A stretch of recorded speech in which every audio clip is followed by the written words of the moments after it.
Assalamualaikum warahmatullahi wabarakatuh. Perkenalkan, nama saya Najwa Siti Nur Aziza dari kelas 12.1. Jadi di sini saya akan menjelaskan terkait pembelahan sel mitosis. Baik, mari kita membahas terlebih dahulu terkait pengertian dari mitosis.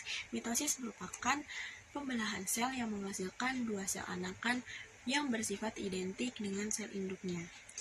Lalu, apa sih tujuan dari pembelahan mitosis? Jadi pembelahan mitosis itu yang pertama sebagai pertumbuhan dan perkembangan tubuh seperti tumbuhnya rambut, dan juga sebagai regenerasi atau perbaikan tubuh yang telah rusak.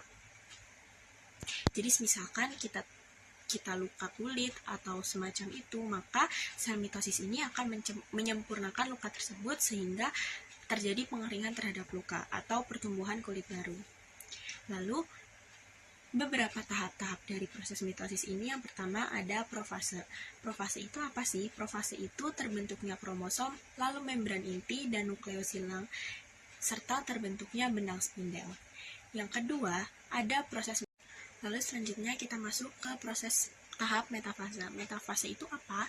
Metafase merupakan terjadinya sentrosom yang ada di kutub berlawanan dan berjajar lurus di bidang ekuator.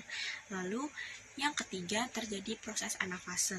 Anafase merupakan terpisahnya kromatid menuju kutub berlawanan dan sel mengalami karyokinesis. Sebenarnya karyokinesis itu apa sih?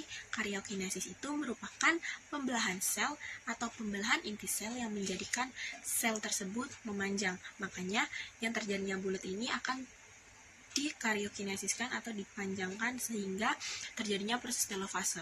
Telofase ini merupakan proses terakhir yang mana kromosom diuraikan kembali menjadi benang-benang kromatin, lalu membran inti tersebut atau nukleus akan muncul kembali. Baik, selanjutnya saya akan membahas tentang tahapan meiosis. Tahapan meiosis yang pertama yaitu profase 1. Profase 1 itu mengalami 5 tahapan. Yang pertama ada tahap leptoten, yang mana benang kromatin akan berkondensasi dengan kromosom. Dan yang kedua ada zigoten. Zigoten itu apa? Zigoten merupakan kromosom homolog yang saling mendekat membentuk sinaps.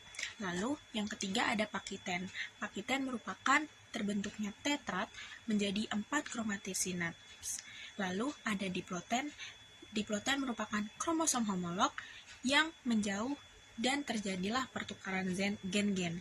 Jadi di situ ada pertukaran gen-gen antara kromatid-kromatidnya. Lalu yang terakhir ada diakinesis. Diakinesis itu merupakan munculnya benang-benang spindel dari sentriol dan membran satu yang mana tetrat berjajar di bidang ekuator. Lalu anafase kedua, tetrat ditarik ke kutub berlawanan dan berubah menjadi kromosom kembali. Lalu terjadilah sitokinesis atau pembelahan sitoplasma sehingga sel menjadi ada dua. Lalu selanjutnya ada profase kedua yang mana sentral yang mengatur akan menjauh. Metafase kedua ini akan mengalami kromosom berjajar di bidang ekuator. Lalu anafase kedua, kromosom akan ditarik ke kutub berlawanan dan merubahnya menjadi kromatid. Telofase kedua ini, sitokinesis akan menjadi 4 sel dan masing-masing sel atau membran inti dan nukleus muncul kembali. Sekian penjelasan dari saya, kurang lebihnya mohon maaf. Wassalamualaikum warahmatullahi wabarakatuh.